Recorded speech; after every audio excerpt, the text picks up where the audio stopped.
Have you seen their youngsters like cockroaches? They don't get any employment. They don't have any place in profession.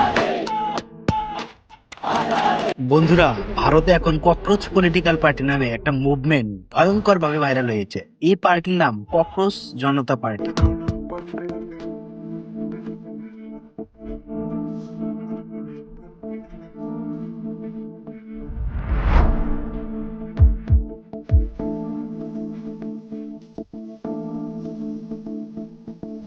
এটা কোনো রাজনৈতিক দল নয়, তবে রাজনৈতিক তোষণের বিরুদ্ধে একটা আন্দোলন। না, এটাকে মিম ভাববেন না। তাদের ইনস্টাগ্রামে এখন পর্যন্ত ফলোয়ার 21 মিলিয়নেরও বেশি। টুইটারেও লক্ষ লক্ষ মানুষ যুক্ত হয়েছিল, কিন্তু বিজেপি সরকার তাদের এক্স অ্যাকাউন্ট ইন্ডিয়ায় রেস্ট্রিক্টেড করে দিয়েছে। তাদের ইনস্টাগ্রাম পেজও নাকি বারবার হ্যাক করার চেষ্টা করেছে।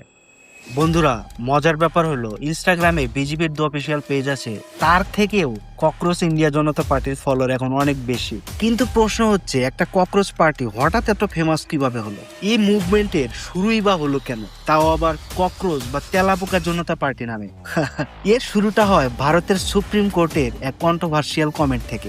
ভারতের chief justice Surya Kant unemployed youth আর অনলাইন অ্যাক্টিভিটিসদের নিয়ে ককরোচের কম্পারিজন করেছিলেন। অর্থাৎ তিনি বলেছিলেন যে ভারতে যে জেনজিরা আছে, প্রত্যেকটা ব্যাপারে তারা যে মতামত দেয় তাদের কোনো কাজ নেই, আর যাদের কোনো কাজ নেই তারা হচ্ছে ককরোচ।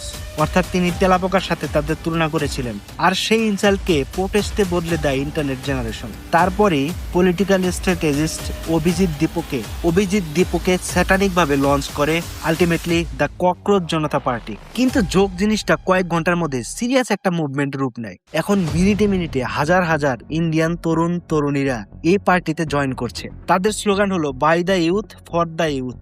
আর তাদের এজেন্ডাগুলি হলো ভারতের আনএমপ্লয়মেন্ট নিয়ে কথা বলা, এক্সাম লিক ইস্যু নিয়ে কথা বলা, accountability, youth frustration, internet freedom and ultimately political satire. আর এই সবগুলো বিষয় নিয়ে পলিটিক্যাল স্যাটার করাই হলো তাদের মূল কাজ।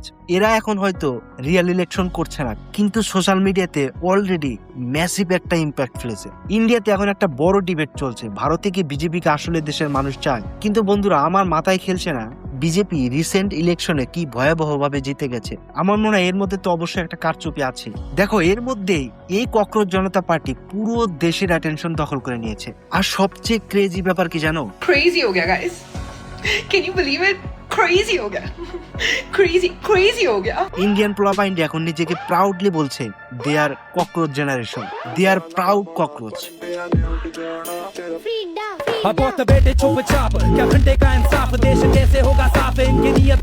ভিডিওটি ভালো লাগলে লাইক দিন, শেয়ার করুন আর আমার চ্যানেলটি সাবস্ক্রাইব করতে ভুলবেন না। আর ফেসবুকে দেখলে প্লিজ আমার পেজটি ফলো করে দিবেন। আপনার মতামত কমেন্টে জানাতে পারেন। ধন্যবাদ। A changing shadow where my spirit hides, whispers of forever in the passing light. We are the river, we are the light.